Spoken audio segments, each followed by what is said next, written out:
Bonjour tout le monde, bienvenue à ce point de presse de Québec solidaire. Prendront la parole dans l'ordre le député de Sainte-Henri-Sainte-Anne, Guillaume Cléch-Rivard, suivi de Sabrina Couder-Philippon, Elada Podrezova, Sergio Lemes da Silva. Merci. Bonjour, merci beaucoup Nicolas. D'abord, je veux remercier ceux et celles qui sont avec nous aujourd'hui.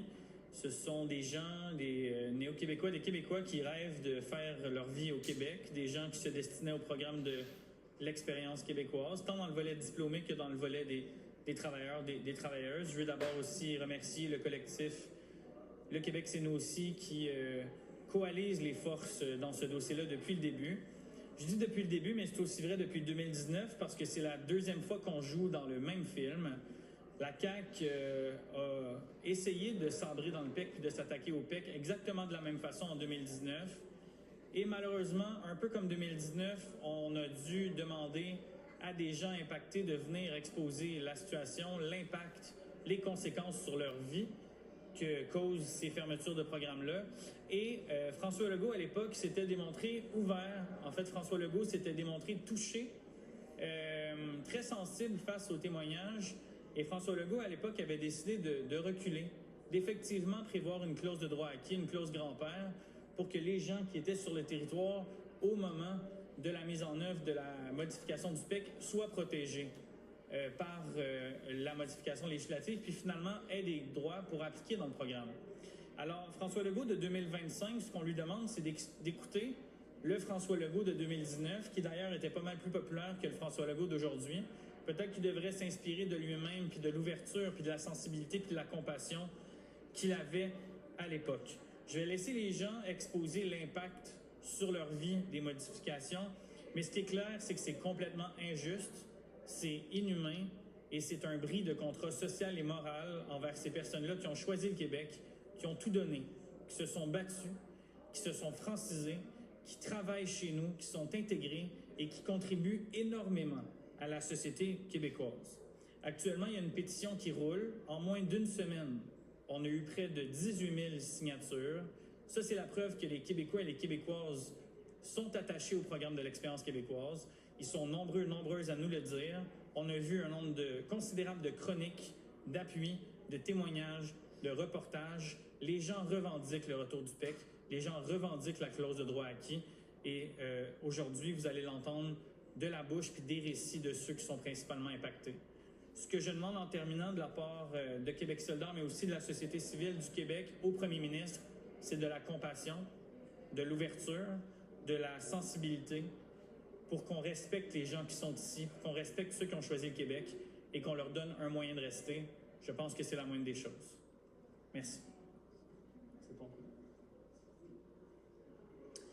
Bonjour à tous. Je m'appelle Sabrina Couder-Philippon, j'ai 39 ans.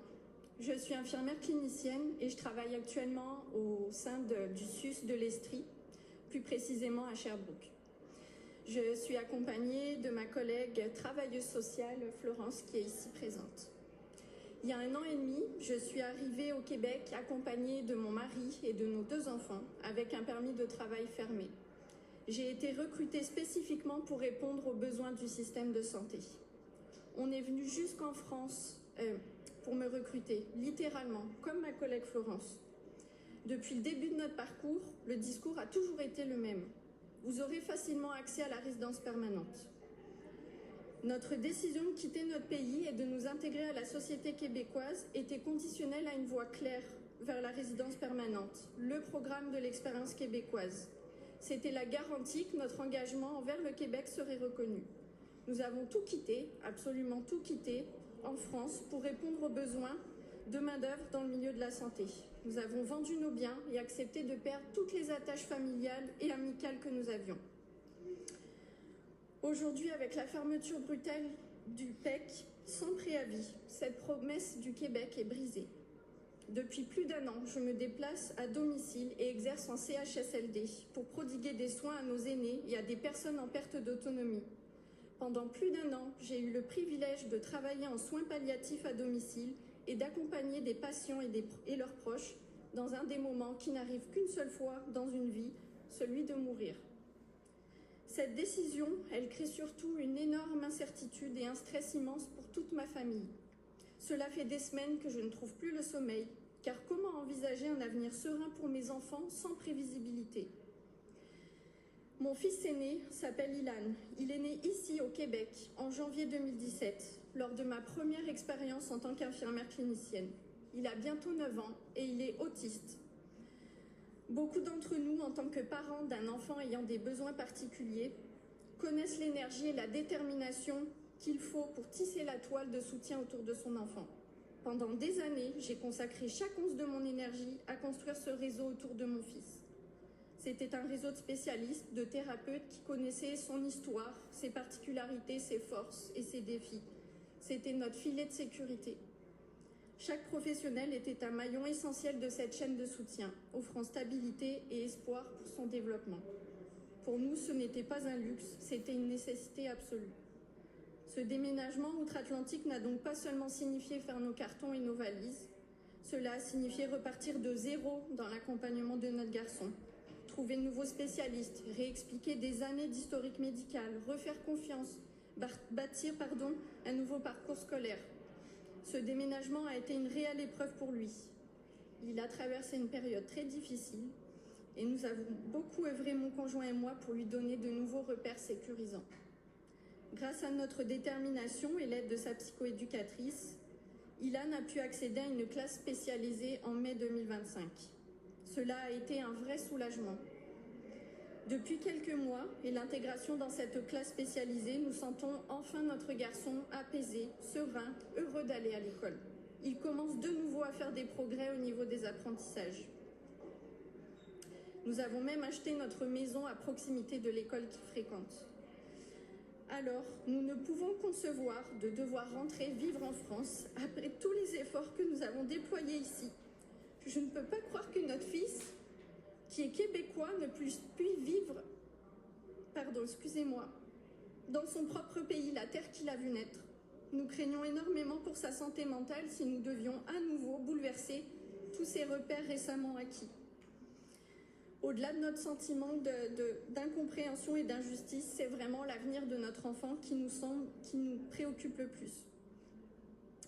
Monsieur Roberge a parlé de ma situation en interview il y a quelques jours en m'invitant à appliquer au PSTQ. Ce qu'il ne sait pas, c'est que j'y suis inscrite depuis plusieurs mois. J'ai été inscrite pendant plus de 3 ans dans l'ancien programme, le PRTQ. Je n'ai jamais été invitée à présenter une demande malgré mon soi-disant profil idéal. Ce programme s'apparente pour nous à une loterie aux critères arbitraires dans laquelle nous n'avons jusqu'ici visiblement eu aucune chance. Alors ce que je demande aujourd'hui, c'est de reconsidérer cette décision d'abolir le PEC et de respecter l'engagement moral que le Québec a pris en nous faisant venir ici. Non seulement pour les professionnels de la santé qui maintiennent le réseau public à flot, mais aussi pour toutes les personnes et toutes les familles qui se retrouvent prises en otage par cette incertitude administrative. Donc en mon nom, en celui de ma famille, en celui de mes collègues, je vous sollicite aujourd'hui pour que la politique du Québec en matière d'immigration soit équitable et rende justice à tous nos efforts. Nous vous demandons simplement la mise en application d'une clause grand-père. Il en va de notre avenir. Merci. Merci beaucoup.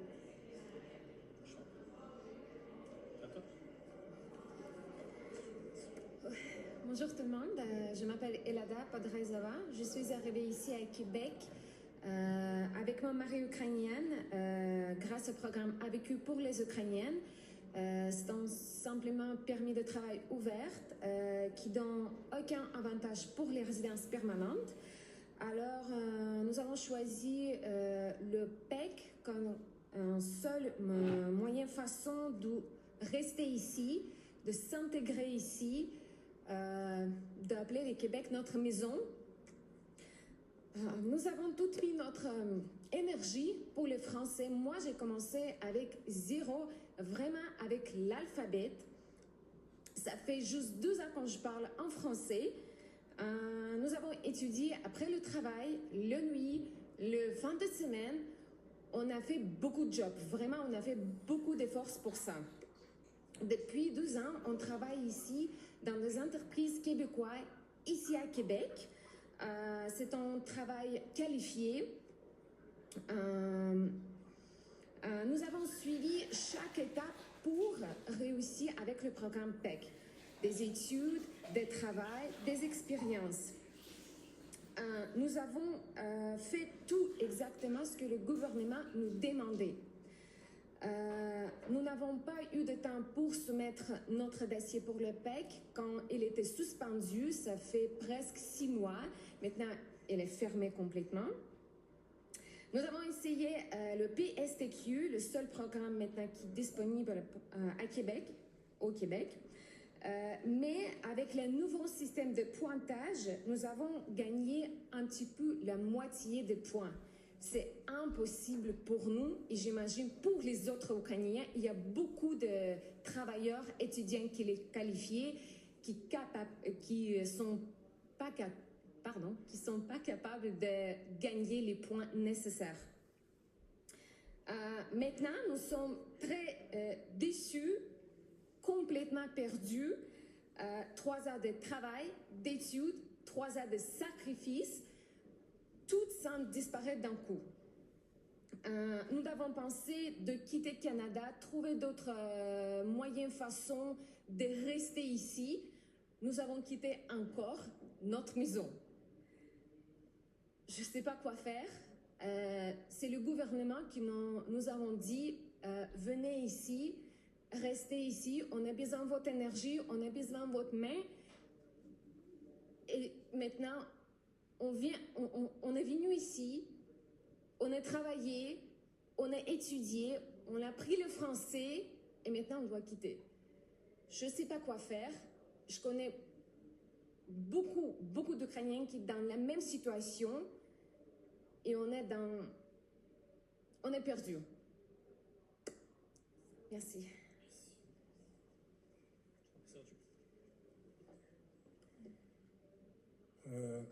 Bonjour, je suis arrivé ici, je suis aujourd'hui ici avec ma femme Aline, mes 2 enfants jumeaux Enzo et Gianluca,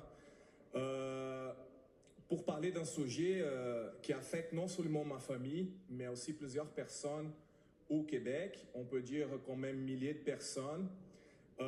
J'avais une carrière très stable au Brésil, j'ai 2 bacs dans mon pays, je suis une personne qualifiée.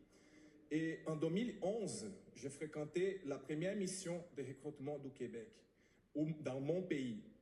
À ce moment, je n'étais pas capable parce que j'étais jeune. Puis, je fais ma vie, mais le Québec est resté quand même dans ma tête. Puis, en 2018, j'ai fréquenté encore des missions de recrutement. Puis, en 2022, on a décidé de venir ici. Moi, je complétais une maîtrise en éducation à l'Université de Montréal. J'ai venu chercher l'expérience québécoise, car on m'avait expliqué qu'avec ces programmes-là, après 2 ans d'études, 2 ans d'efforts, je pourrais demander ma résidence permanente. Dès la première semaine, ma conjointe et moi, on a fréquenté les séances d'objectifs intégration pour mieux connaître les valeurs québécois. Mes enfants ont des amis. Ma femme a fréquenté la francisation. Nous étions prêts pour les programmes de l'expérience québécoise, les PEC. J'avais complété mon programme de maîtrise antérieurement en français et ma femme, elle était prête à faire les examens de français. Tout était en place. Puis, le programme a été gelé. Aujourd'hui, il s'est terminé. Ce qu'on veut, en fait, les PSTQ, ça ne marche pas pour nous parce que, par exemple, dans les PEC, mon diplôme, mon programme, c'était assez pour prouver mon français. Maintenant, il faut que je paye $400 pour faire des examens de français. Ma femme, il faut qu'elle fasse encore des examens de français supplémentaires pour augmenter notre pointage. Et après, tout ce qu'on a donné, on nous dit maintenant que nous ne sommes pas les bienvenus. J'habite à Montréal, j'aime Montréal, je ne veux pas quitter. Montréal, c'est ma ville, le Québec, c'est ma province. Mes enfants, un de mes enfants, il y a une blonde. Qu'est-ce qu'on va dire? Je ne suis pas garanti. Je suis dans les bons profils, mais je n'ai pas même tous les points. J'ai 36 ans, ma femme a 40 ans. Je ne sais pas qu'est-ce que je vais faire. Après tout ça, j'étais vraiment, moi, j'ai capoté parce que ma santé mentale était dans la merde. Moi, je suis désolé pour mes mots, mais j'étais une personne très qualifiée. J'ai formé plusieurs enseignants, intervenants scolaires par tout le Québec. J'ai contribué à cette société, mais c'était la première fois dans ma vie que j'ai pris de médication pour la santé mentale. La dépression, l'anxiété, j'ai vu ma femme pleurer, j'ai vu mes enfants pleurer. Ça ne marche pas pour nous. C'est comme ça qu'on traite les gens, qu'on a envie de venir chez nous. Mes amis québécois, ils n'aiment pas ça. Parce que mes amis québécois, ils sont gentils. Tous les mondes qu'on trouve là, ils sont gentils envers nous. Mais pas le gouvernement, parce qu'ils ont dit si t'es pas content, retourner dans ton pays. Qu'est-ce qu'on va dire aux universités? Aux universités qui recrutent à ces moments des étudiants internationaux. On n'est pas assez bon, les diplômés de l'Université de Montréal, on n'est pas assez bon. C'est quoi qu'on donne comme programme en éducation? J'ai une maîtrise en éducation, je vous répète. Qu'est-ce qu'on dit à mes enfants? Mon enfant, doit quitter sa blonde. Qu'est-ce qu'il va faire? Il va juste dire, je dois partir parce que le gouvernement ne me veut pas. Mon enfant, il fréquente la maison de jeunes. Qu'est-ce qu'il doit faire? Il doit dire bye à ses amis? Non, c'est pas comme ça. Qu'est-ce qu'on va dire aux entreprises qui sont en train de recruter les gens à ces moments? Les gens ne sont pas en sécurité ailleurs pour venir ici parce que ces gens sont juste des promesses. Qu'est-ce qu'on va dire à nos amis québécois qui vont vivre les deuils au moment qu'on va partir? J'ai plein d'amis québécois. C'est quoi qu'on va faire? Qu'est-ce qu'on va dire à la société québécoise qui valorise les respects et ses engagements? Nous sommes déjà là, on est intégrés. Ma femme, elle a fait la francisation. Je parle français. Le français, c'est pas ma langue maternelle, pas du tout. Mais j'ai appris le français à zéro pour venir ici. J'ai un projet. Je sais que les choses se planifient. Ma vie aussi se planifie. Ma vie, ce n'est pas par hasard. Je ne peux pas attendre. Je ne suis pas garanti. Je ne sais pas ce que je vais faire. Je suis vraiment triste dans ma situation. J'ai beaucoup pleuré. Je ne sais pas même si je suis capable de pleurer aujourd'hui parce que j'ai déjà beaucoup pleuré. On demande les PEC parce qu'on les mérite. Ce n'est pas un privilège. Ici, c'est un privilège, on les mérite aussi. Parce qu'on a tout donné. On a les privilèges d'avoir les PEC. Moi, mes amis, tout ce qu'on sait là, j'ai un collègue ici qui est enseignante. Elle doit quitter le Canada dans 4 mois si ça ne règle pas. On est là pour combler la pénurie de main-d'œuvre. On est très qualifiés, on veut rester, on aimerait de respect. C'est juste ça. Merci. En terminant avant vos questions, ce qui est clair, c'est que derrière les chiffres, il y a des vies. C'est ce qu'on vient d'entendre aujourd'hui. Puis le ministre Roberge, d'ailleurs, avait annoncé, en fait, n'a jamais annoncé que le PEC était en jeu dans sa planification pluriannuelle. Il a déposé sa planification, le PEC était là. La consultation, il y a des dizaines et des dizaines de gens, des universités, des groupes qui ont été entendus. Jamais il a été question de l'abandon du PEC. Et là, il y a vraiment des impacts pour des centaines, pour des milliers de vies, des impacts, là, vous les avez entendus, des amis, des conjoints, des blondes, des entreprises, de la société civile. Je veux dire, c'est absolument quel manque de vision, quel manque d'humanité, quel manque de classe, quel manque de respect de la part du gouvernement. Il n'est pas trop tard pour agir, c'est ce qu'on leur demande.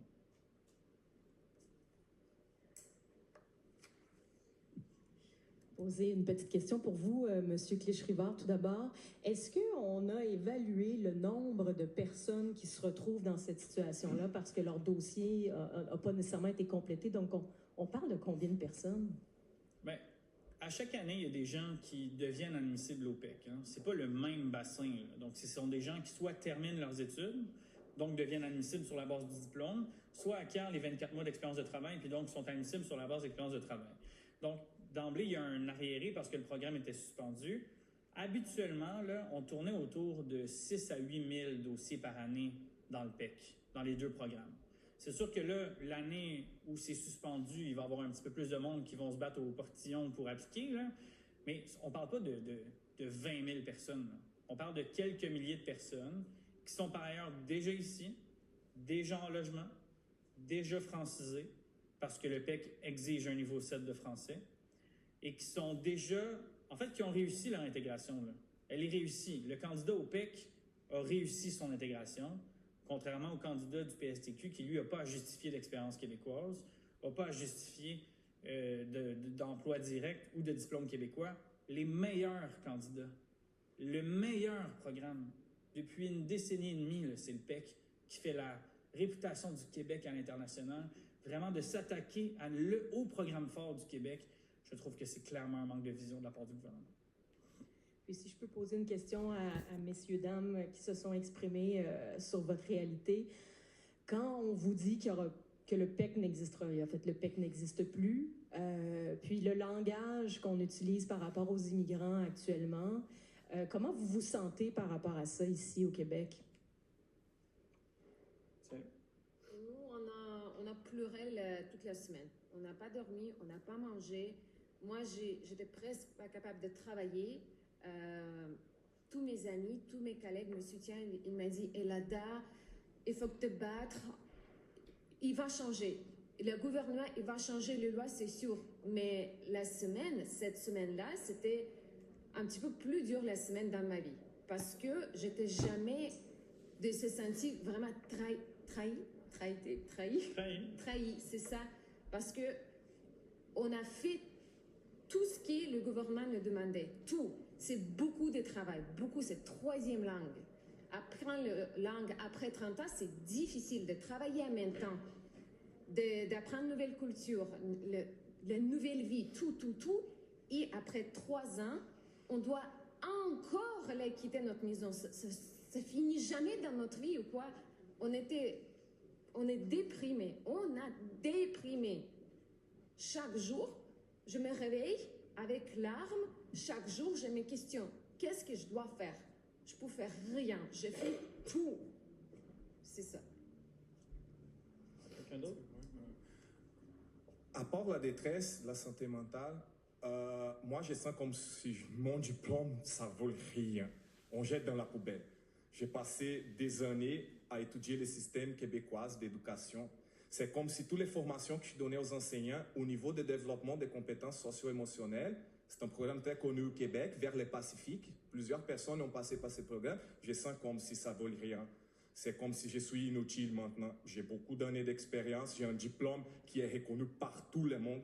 Fait que je me sens, à part la détresse et tout ça, je me sens vraiment inutile.